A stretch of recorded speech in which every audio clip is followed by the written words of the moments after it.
trouvons dans la sacristie de l'église de Notre-Dame de Nazareth à Barrage.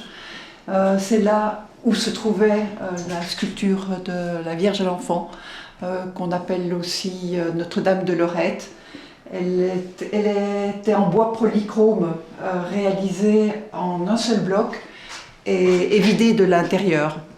Elle veillait ici depuis de nombreuses années, à l'écart des regards, mais à l'abri et en attendant éventuellement une restauration, une remise en état future.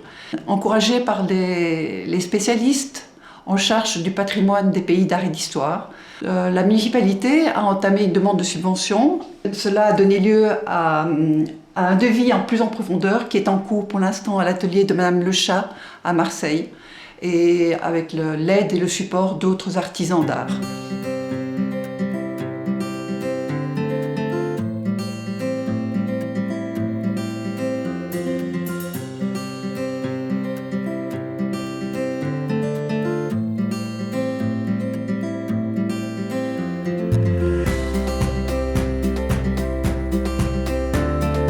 Vous vous trouvez ici dans notre atelier de restauration à Marseille, où je travaille avec ma consoeur restauratrice de peinture.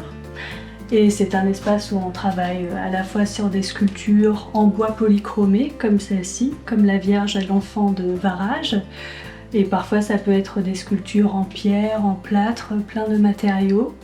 Ici, donc on se trouve devant cette sculpture qui pour le moment fait l'objet d'abord d'une étude préalable, c'est-à-dire que c'est un travail de préparation, de compréhension de l'objet, avant de proposer justement les éventuels traitements de restauration à venir.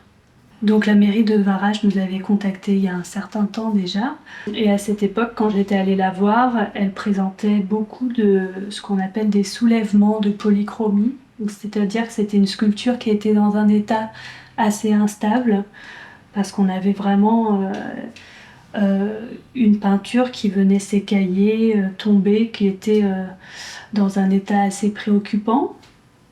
Et ce qui était intéressant de voir aussi, c'est qu'on pouvait déjà percevoir qu'il y avait des couches plus anciennes de peinture avec des dorures qui apparaissaient, donc qui laissaient imaginer qu'on avait une polychromie d'origine qui était plus richement décorée et plus intéressante aussi.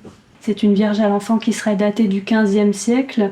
Nous, c'est vrai qu'on aimerait bien en savoir un peu plus, pouvoir avoir des preuves physiques qui prouvent en tout cas l'ancienneté de l'œuvre du XVe ou peut-être plus tardif.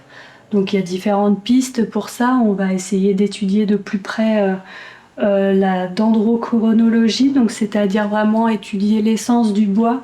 Donc sur ce projet, on travaille à 2 restaurateurs de sculptures. C'est vrai que c'est toujours plus intéressant dans les observations de pouvoir échanger à plusieurs et de pouvoir être plus sûr de nos observations. Donc dans un premier temps, souvent dans une étude préalable, ce qu'on fait, c'est qu'on vient vraiment observer sur toutes les coutures la sculpture qu'on a en face de nous. Donc par exemple, on va observer les traces technologiques, c'est-à-dire comment a été sculpté le bois, parce qu'en l'occurrence c'est une sculpture en bois. Quelles traces d'outils on peut observer? Est-ce qu'il y a des éléments qui ont été ajoutés plus tard ou dès l'origine? Et d'autres aspects qui vont nous intéresser, c'est bien sûr la peinture et comment la sculpture était peinte à l'origine. Donc ce qu'on fait pour ça, c'est qu'on vient faire ce qu'on appelle des petites fenêtres stratigraphiques, donc très finement au scalpel. On vient observer les différentes strates de la couche, de la surface de la sculpture. Donc petit à petit, on vient regarder la couche du dessous, bien la mettre en évidence, puis descendre encore plus bas jusqu'à arriver au bois. Et donc ces fameuses fenêtres stratigraphiques, on va les réaliser sur les éléments les plus reconnaissables de la sculpture, c'est-à-dire la robe de la Vierge, la robe du Christ, le voile de la Vierge, le manteau de la Vierge, Donc ça va nous permettre de recomposer finalement la sculpture à ces différentes étapes de sa vie. Et donc ce qu'on a pu observer, c'est que finalement il y a eu une première campagne de polychromie qui est celle d'origine. Ensuite il y a eu un premier surpeint plus tardif. Et enfin un deuxième surpeint qui est celui qu'on voit actuellement. Et ce qui était surtout une belle surprise, c'était de voir que la polychromie d'origine était très richement décorée, à savoir qu'on avait beaucoup de dorures à la feuille d'or. Donc il faut avoir de l'imagination.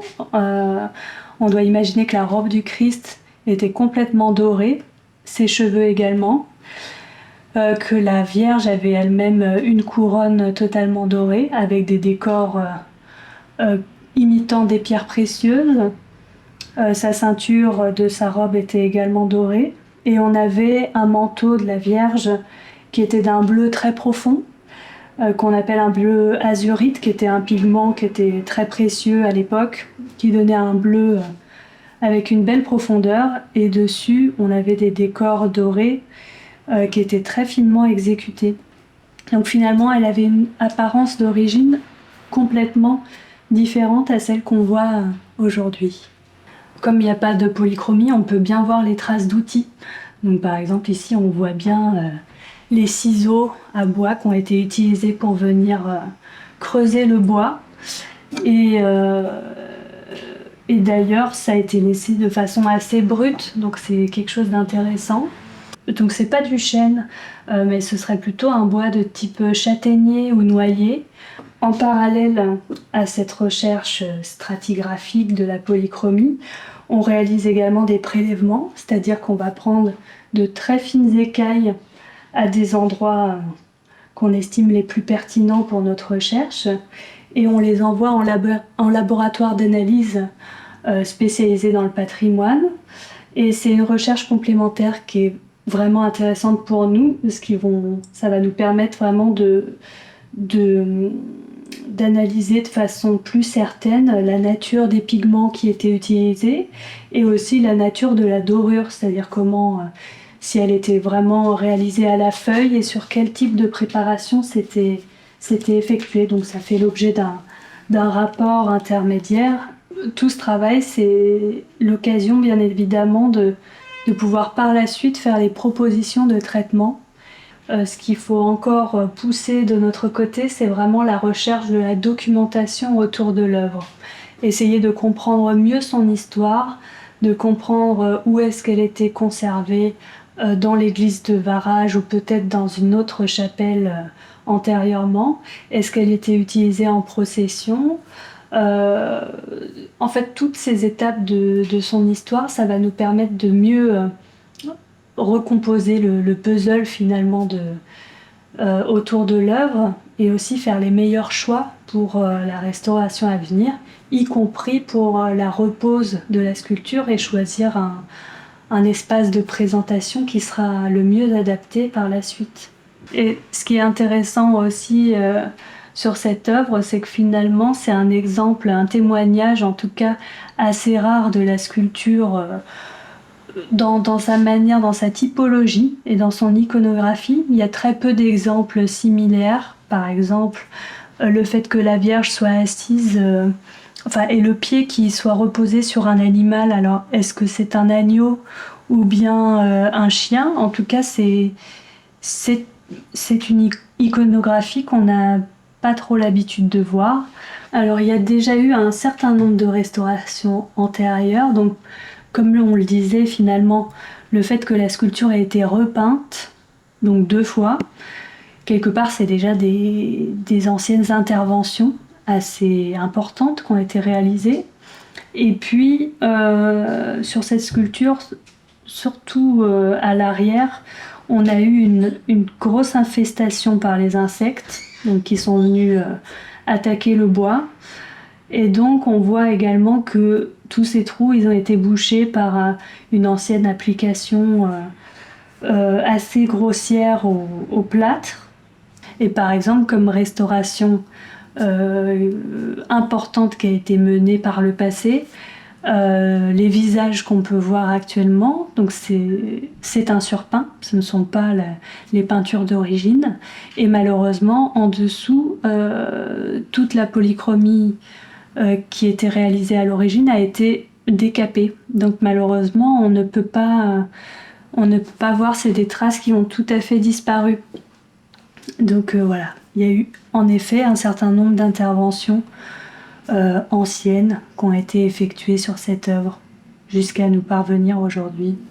Alors la durée de l'étude qui est prévue, c'est 6 mois. 6 mois, ça nous donne justement le temps de récolter toutes les informations qu'il faut pour mettre tout ça par écrit et faire les propositions de traitement. Donc, et à l'issue de ces 6 mois, ce sera évidemment la repose de la sculpture dans l'église, donc que l'on fera très certainement début 2025. Alors, le village de Varage, la paroisse et l'association Notre-Dame de Nazareth ont à cœur de tenir en état le patrimoine religieux de notre village. On a lancé, avec l'aide de la municipalité, la restauration de Notre-Dame de Lorette. Et maintenant, on vient de faire la restauration de la Sainte Famille et de la crèche, Marie-Joseph, l'Enfant Jésus.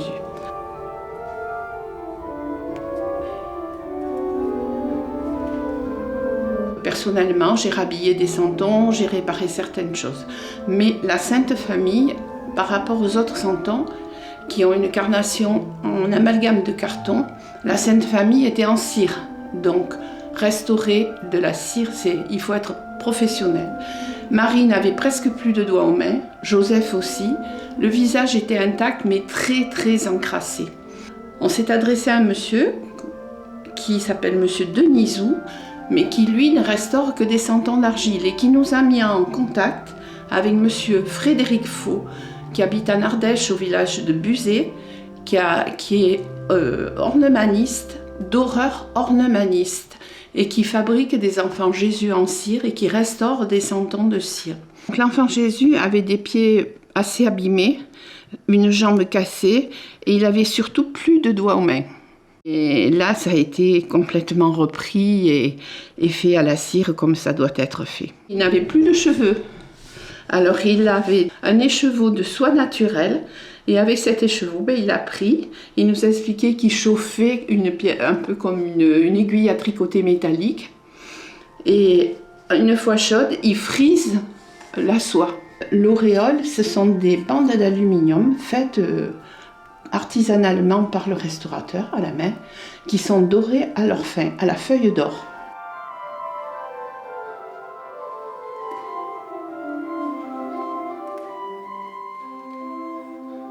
Voilà la dame qui avait l'œil gauche un petit peu abîmé, l'arcade sourcilière. Je lui avais confié pour ça, mais il a refait toute la carnation du visage, il a refait les pieds, les chaussures. Il fait un travail admirable, vraiment admirable. Tout ça a demandé 337 heures de travail. Pour lui, l'important, c'est que, à travers ces santons, le temps se perpétue et que ça fait partie de notre patrimoine et que ce patrimoine reste en valeur et puisse traverser les temps, les années et les siècles. Alors donc tous ces santons avaient déjà été restaurés, disons rafraîchis par Madame Lucette Coulon et une autre personne du village dont je ne connais pas le nom. Mais ça a été fait il y a plusieurs années, donc ça méritait un nouvel rafraîchissement. Donc depuis 2 ans, personnellement, j'ai essayé de rafraîchir certains, les costumes surtout, puis un peu reprendre les couleurs des visages qui avaient été pour certains tachés, pour d'autres un peu écornés. Voilà, mais dans la mesure de mes capacités qui sont très limitées.